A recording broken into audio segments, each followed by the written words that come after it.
Ben, pretty Yes. girl at the prom, the popular person. We have all been it. We have all stood atop the world.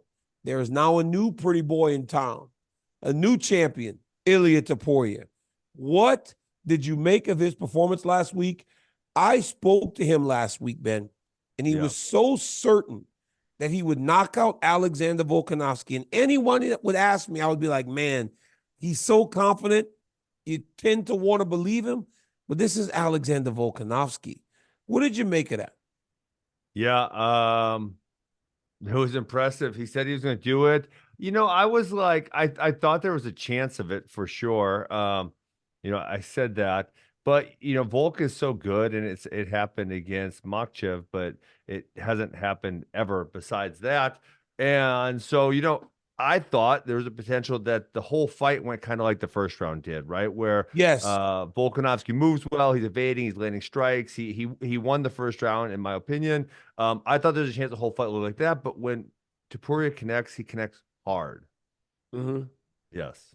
He told me that against Josh Emmett, the fight looked different because he had to respect the power of Josh Emmett. He said that Volk doesn't possess one knockout power, one punch knockout power. So he was going to go at him in a way that would allow for him to get a knockout.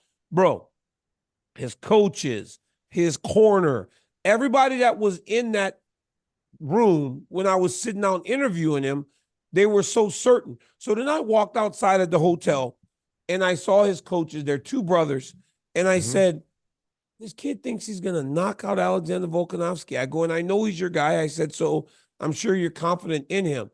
Where does it come from? They said, we've had him since he was a little boy. They said, we have seen this kid grow and evolve at every step. In DC, you asked him something about a fairy tale. Now, we don't believe in fairy tales, but we do believe that this is his moment. Because I asked Topuria about, do you believe in fairy tales like Cinderella and Beauty and the Beast? And he goes, no, I don't. But this is his moment. And, he kind of has it. He has like that star quality about him. Hey, and dude will put on a suit with a turtleneck. Anytime you see a dude with a suit with a turtleneck, like, dude gonna put on a suit with a turtleneck and like perfect hair, bro. Like, this dude has a star quality about him that he can elevate. He's gained 600,000 Instagram followers in 2 days. 2 days. That's flipping insane. That's crazy.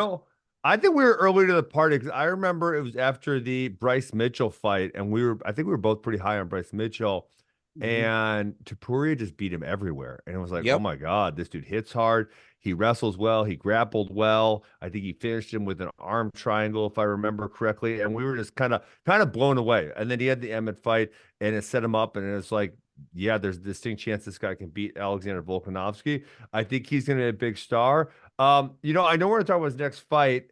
And I was looking at his division. His division's kind of set up weird right now because the guy who would be the obvious next fight, Max Holloway, already has a fight committed against Justin Gaethje. So that's kind of out, right? And then when you look at all the other guys, they've all lost. Their last fight is a loss all the way until you get down to, man, I hope I don't say this good, Evloev.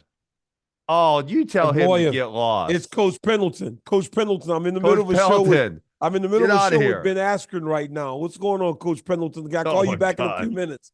Can I call you back in a few minutes, Coach Pendleton? You're a goon. He said, Askren, he said, if I'm going to be on there with you, God bless. I mean, let me call you back, Coach. Oh, my God. You're a goon. Coach Pendleton, the Oregon State head coach. Go ahead, Ben. You stop. Evloev. Yeah, Evloev is the next guy. So Volkanovski obviously just lost. Holloway is fighting. Rodriguez lost. Ortega lost. Who do you think the guy is then? So if it really should be Max Holloway. If Max Holloway was not fighting Justin Gaethje, or Ilia's not going to fight soon, so maybe after Max Holloway fights Justin Gaethje. How do you know he's not going to fight soon? Ilia has already said he's not fighting Max. He said he's not fighting Max. He's not fighting Yair Rodriguez. He's not fighting against Brian Ortega.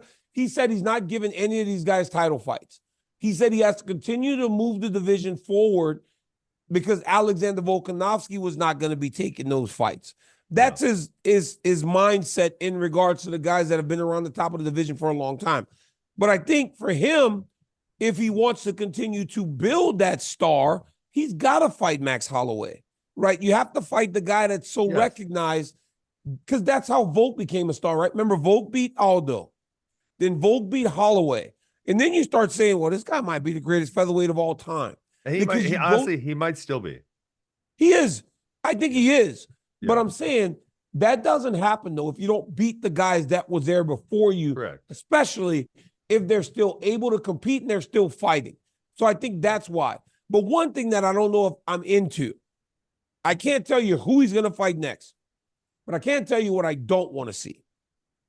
I don't want to see him fight Sean O'Malley. I agree. I don't need to see those guys fight just yet, because neither of them have defended their championship. I don't know that we should continue to allow for these guys to get a belt and immediately leave the division. That's what happened with Islam and Volkanovski. Yep. Because, but that was more. I feel like both of them had cleared out the division a little more. And no, I think Islam hasn't cleared out. Dude, Islam has 2 title defenses, both against Volk. He's a 45-pounder. He's never defended the belt against the lightweight. But again, that fight with Volk was a credit to Volk for what he had done, because he had kind of cleared out his division. So I get it in that instance. But if we're talking to Topuria and O'Malley, these are 2 guys that haven't fought anyone in that division. So I don't think these guys should fight each other right now. They've got work to do. Yes. So I agree with that. So Makhachev did fight, a decent amount of people, because it took him a while to get a title shot. It took him a long time to get to the belt. Like 10-ish fights. So he fought Dan Hooker, Bobby Green, Charles Oliveira. Obviously, they should just say, you know what? We made a mistake. We're going to scratch the Gaethje and Holloway fight. Holloway fights Topuria. Gaethje fights Makhachev. That would honestly make the most sense. But you need it for UFC 300, which is something we're going to talk about a little later in the show. Yeah, unfortunately. You need that fight for UFC 300. That's also kind of ideal, because that's kind of who should be the top challenger in the division. And then, 35, it's highway robbery. And I know you can't say anything bad about Dana. It's okay. I can. I freaking hate it when Dana does this shit and doesn't give people he doesn't like title shots, because no, he is. Merab, how about you getting like 9 in a row? But no, something? He is. He's actually now. I get it, but now on Saturday he said Merab is the next guy for the title shot. About damn time. Bilal's another one, right? He hasn't get Bilal's won. How many in a row he has? Yeah, Bilal. But Bilal's next. Okay, Bilal's but fighting some of these Leon guys. Edwards. Tell me that. Okay. Well, I mean, here's the guy. I'm not even mad, because I like this guy, Michael Chandler. He came into Bellator. He might have been off a loss, or he lost. He fought for the belt right away. He fought for the belt. He won one fight and fought for a belt, and then you have a guy like, because Dana liked him, right? And you have like Bilal, who wins like 8 or 9 in a row. You have Merab. I don't think Bilal's lost in like. It was like Leon Edwards. Leon Edwards hadn't lost in like 12 fights before he got a title fight. That's what I'm saying. So it's so frustrating to like watch these guys just struggle, and they're so good. And you know who actually talks about this? Your new co-host, since you got me as a side piece, and you got your main event and Chael Sonnen, but he talks about this, is that sometimes we don't know who the best in the world is. With the wrestling, every year we have a world championships and we know who the best is, and no one will argue it. But how long has Merab actually been the best in the world? Right? It might have been a couple of years. I don't know.